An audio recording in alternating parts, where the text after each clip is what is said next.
Hello મિત્રો, myself Jagdish Bakar, Mechanical Engineering Department, Diploma Studies, doctor Subhash technical campus, Junagadh. Theory of machine સબ્જેક્ટની અંદર unit number 4 friction કે જેની અંદર આજે પાર્ટ નંબર 3 આપણે ડિસ્કસ કરવાના છીએ.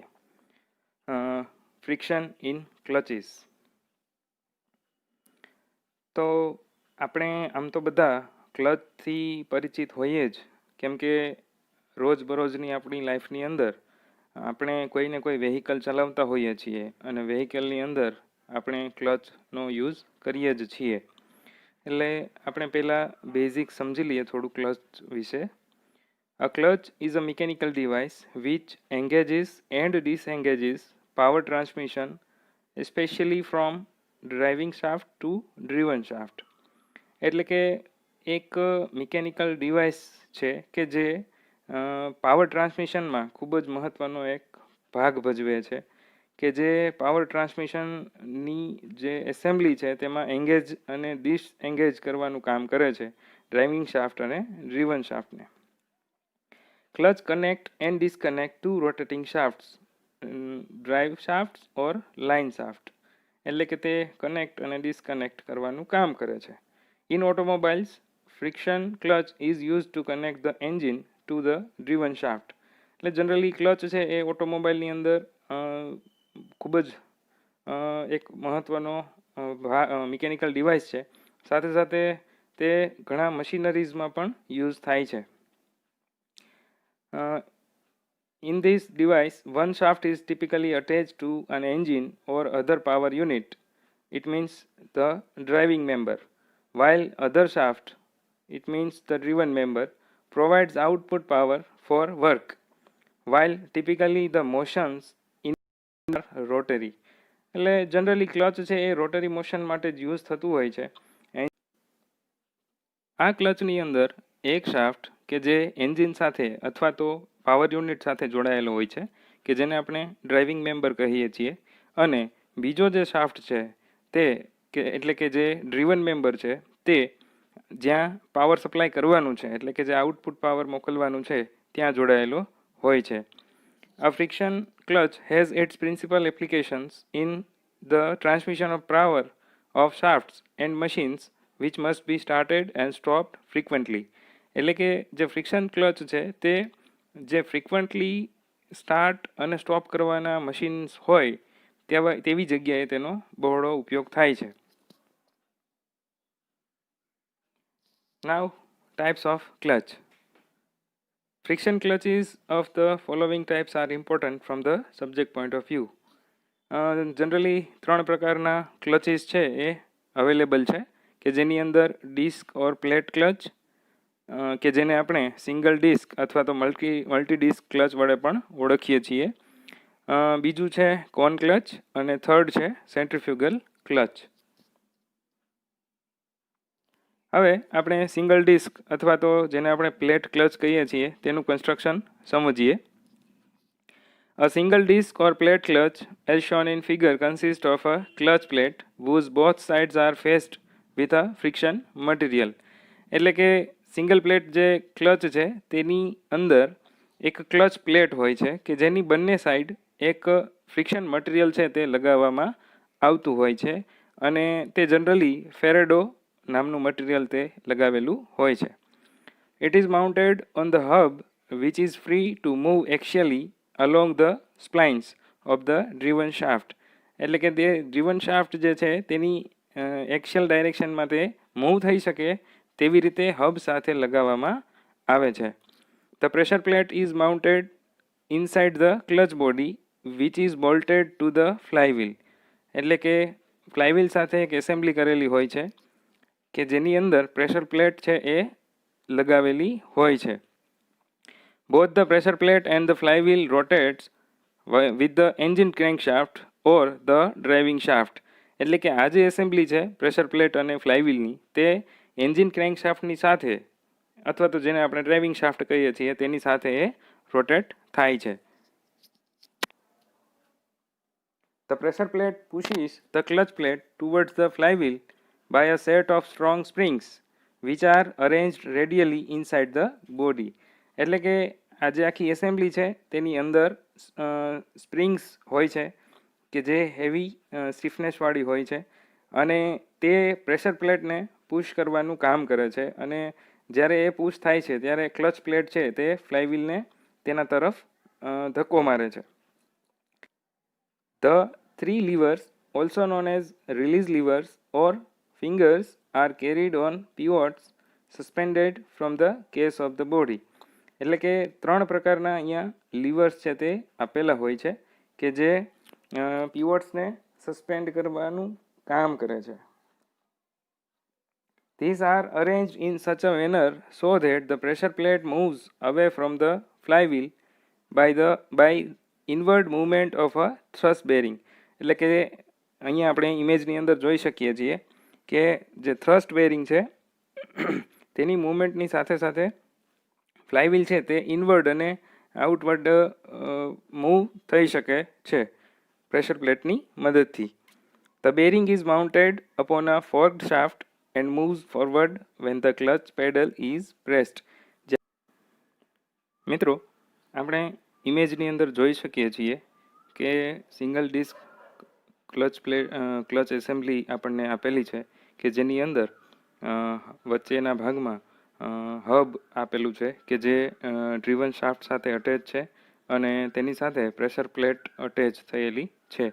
નીચેના ભાગમાં પીવોટ બતાવેલું છે કે જેની સાથે નાઇફ એજ જોડાયેલી છે કે જે પ્રેશર પ્લેટને દબાવતી વખતે કામમાં આવશે. બંને સાઈડ એક એક શાફ્ટ કે જેને આપણે ડ્રાઇવિંગ શાફ્ટ અને ડ્રીવન શાફ્ટ કહીએ છીએ તે જોડાયેલા છે. ડ્રીવન શાફ્ટ સાથે થ્રસ્ટ બેરિંગ છે અથવા તો જેને આપણે થ્રસ્ટ રિલીઝ બેરિંગ કહીએ છીએ તે જોડાયેલું છે અને તેની સાથે જે લીવરેજ છે તે જોડાયેલું છે.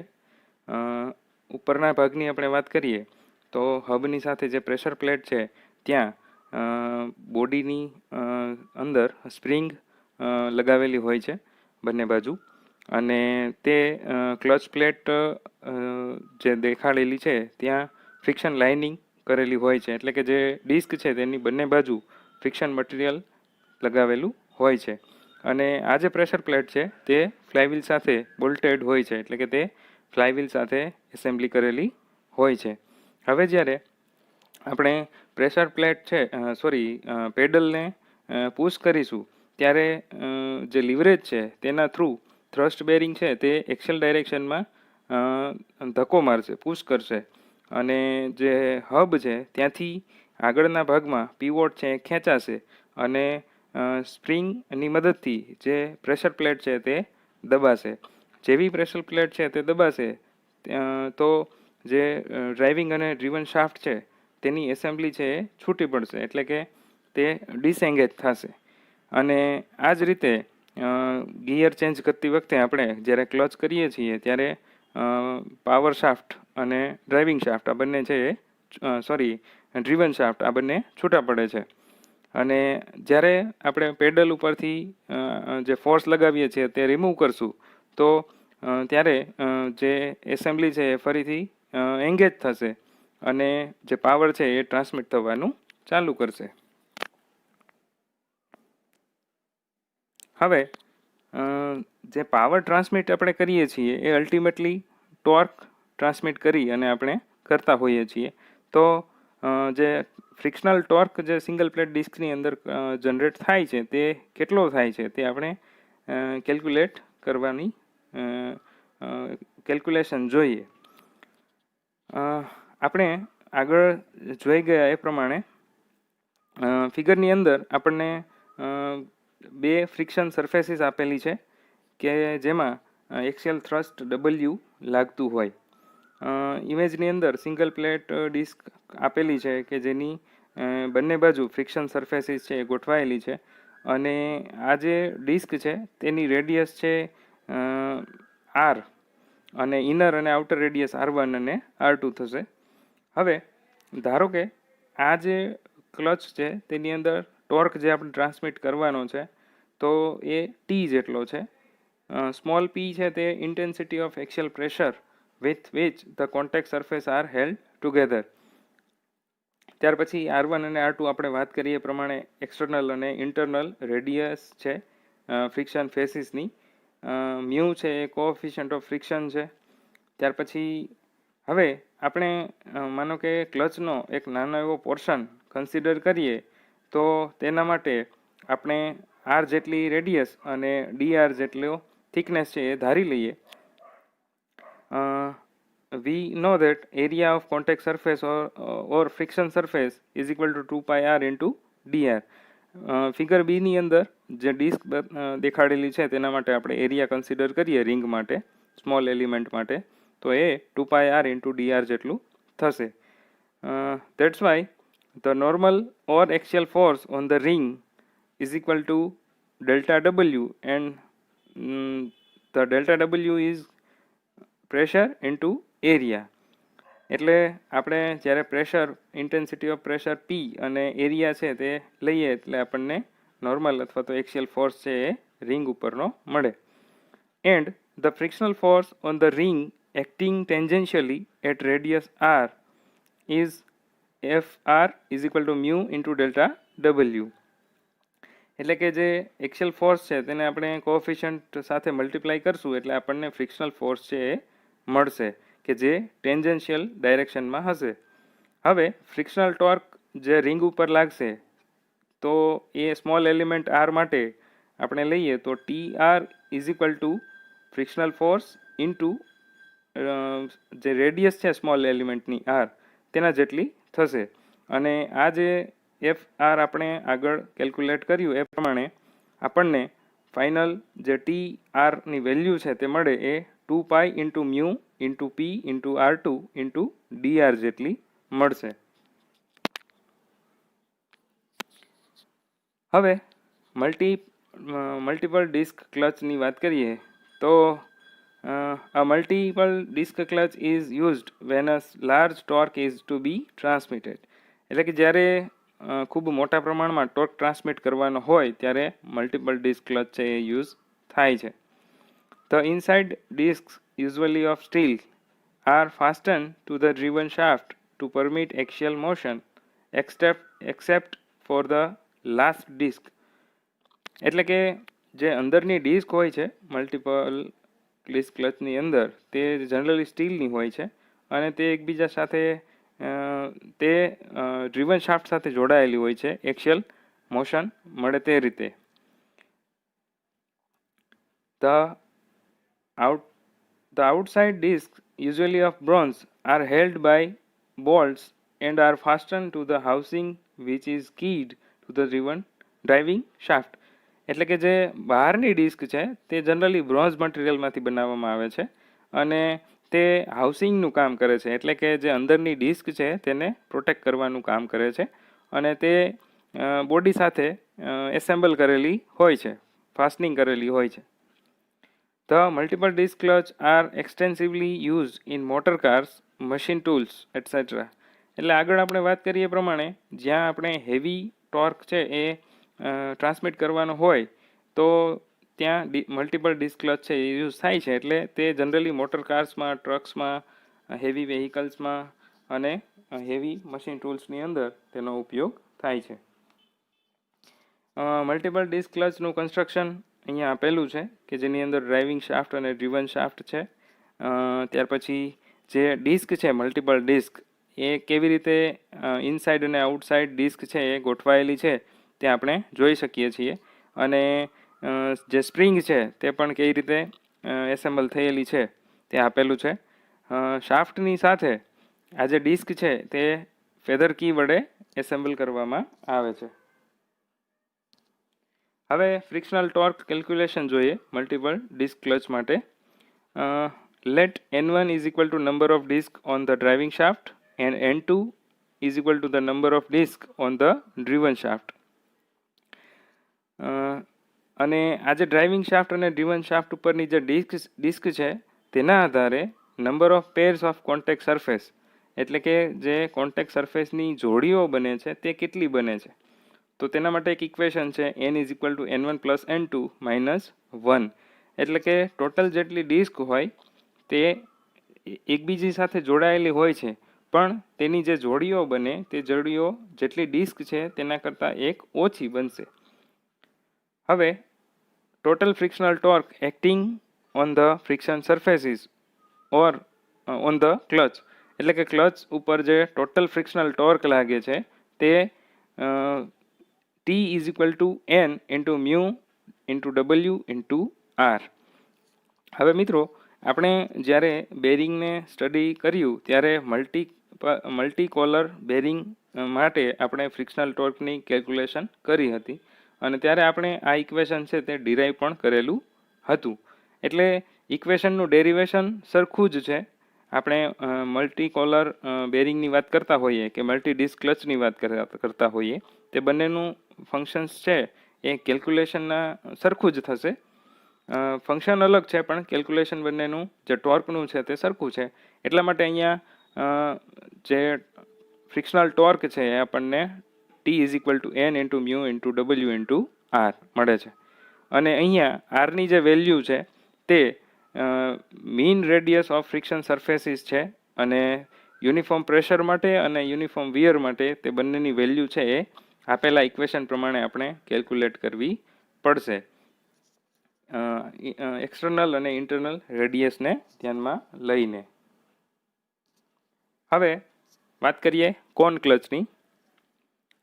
કોન clutch as shown in figure was extensively used in automobiles, but nowadays it has been replaced completely by a disc clutch. એટલે જનરલી જે કોન ક્લચ છે તેની જગ્યા અત્યારે ડિસ્ક ક્લચે લઈ લીધી છે, પણ એ જે તે સમયે ઓટોમોબાઈલની અંદર ખૂબ જ બહોળા પ્રમાણમાં ઉપયોગમાં લેવાતો હતો. અહીંયા કોન ક્લચનું કન્સ્ટ્રક્શન આપેલું છે કે જેની અંદર ડ્રાઇવિંગ શાફ્ટ અને ડ્રીવન શાફ્ટ છે એ આપેલા છે. ડ્રીવન જે શાફ્ટ છે તેની સાથે આમ તો બંને જ શાફ્ટની સાથે કોન આકારનો જે ડ્રમ છે એ જોડાયેલા છે અને જે ડ્રાઇવિંગ શાફ્ટ છે તેની ઇન્ટરનલ સરફેસ અને ડ્રીવન શાફ્ટની અંદર જે જોડાયેલું છે તેની એક્સટર્નલ સરફેસ ઉપર કોનિકલ શેપની અંદર ફ્રિક્શન સરફેસીસ આવેલી હોય છે, એટલે કે ત્યાં ફ્રિક્શન મટીરિયલ છે એ લગાવેલું હોય છે. અને જે કોન છે તેનો એંગલ કે જેને આપણે કોન એંગલ જ બોલતા હોઈએ છીએ આલ્ફા, તે પણ આપણને ઇમેજની અંદર આપેલો છે. ડ્રીવન શાફ્ટ જે છે ત્યાંથી જે ફોર્સ લાગે છે ડબલ્યુ તે અને તેની સાથે સ્પ્રિંગ છે તે અટેચ કરેલી છે. હવે થોડી કન્સ્ટ્રક્શન ડિટેલ સમજી લઈએ. It consist of one pair of friction surface only, એટલે કે અહીંયા એક જ ફ્રિક્શન સરફેસ છે એ કોન્ટેક્ટમાં આવશે. મલ્ટિપલ ડિસ્કની અંદર એક કરતાં વધારે સરફેસીસ છે એ પેર્સ બનાવતી હતી. In a cone clutch the driver is keyed to the driving shaft by a sunk key and has an inside conical surface or face which exactly fits into the outside conical surface of the driven. એટલે કે જે driven shaft છે ત્યાં જે conical surface છે તે driving શાફ્ટની conical surface સાથે exactly face કરશે અને ત્યાંથી એન્ગેજમેન્ટ અને ડિસએન્ગેજમેન્ટનું કામ છે એ થશે. The driven member resting on the feather key in the driven shaft may be shifted along the shaft by a forked lever provided at B in order to engage the clutch by bringing the two conical surfaces in contact. એટલે કે અહીંયા ફિગરની અંદર આપણે જોઈ શકીએ છીએ કે જે બી પોઈન્ટ છે ત્યાં ફેધર કી વડે એસેમ્બલ થયેલો જે ભાગ છે તે આપણને દેખાડેલો છે. Due to the frictional resistance setup at this contact surface the torque is transmitted from one shaft to another. એટલે કે જ્યાં બંને કોનની સરફેસીસ એકબીજા સાથે કોન્ટેક્ટમાં આવે છે ત્યાં ફ્રિક્શનલ રેઝિસ્ટન્સ જનરેટ થાય છે અને આ ફ્રિક્શનલ રેઝિસ્ટન્સને લીધે જે ટોર્ક છે તે એક શાફ્ટમાંથી બીજા શાફ્ટની અંદર ટ્રાન્સમિટ થાય છે. In some cases, a spring is placed around the driven shaft in contact with the hub of the driven. એટલે ઘણી વખત જે સ્પ્રિંગ છે તે ડ્રીવન શાફ્ટના કોન્ટેક્ટમાં અને હબ સાથે ડાયરેક્ટ જ આપી દીધેલું હોય છે. This spring holds the clutch faces in contact and maintains the pressure between them, and the forked lever is used only for disengagement of the clutch. એટલે કે જે ફોર્ક લીવર છે તે માત્ર ને માત્ર જે ક્લચના ડિસએન્ગેજમેન્ટ માટે જ યુઝ થતું હોય છે. The contact surfaces of the clutch may be metal to metal contact, but more often the driven member is lined with some material like wood, leather, cork or asbestos. એટલે કે જે ફ્રિક્શન મટીરિયલ છે તે અલગ અલગ પ્રકારનું હોય છે અને એપ્લિકેશનના આધારે લોડિંગ કન્ડિશનના આધારે તે ચૂઝ કરવામાં આવે છે. The material of the clutch faces depends upon the allowable normal pressure and the coefficient of friction. એટલે કે જે ક્લચની ફેસીસ છે તેનું મટીરિયલ છે એ કેટલું નોર્મલ પ્રેશર ડિઝાઇન કન્સિડર કરેલું છે તે અને જે ફ્રિક્શન મટીરિયલ છે તેનો કોએફિશિયન્ટ ઉપર આધાર રાખે છે. ઓકે મિત્રો, થેન્ક યુ.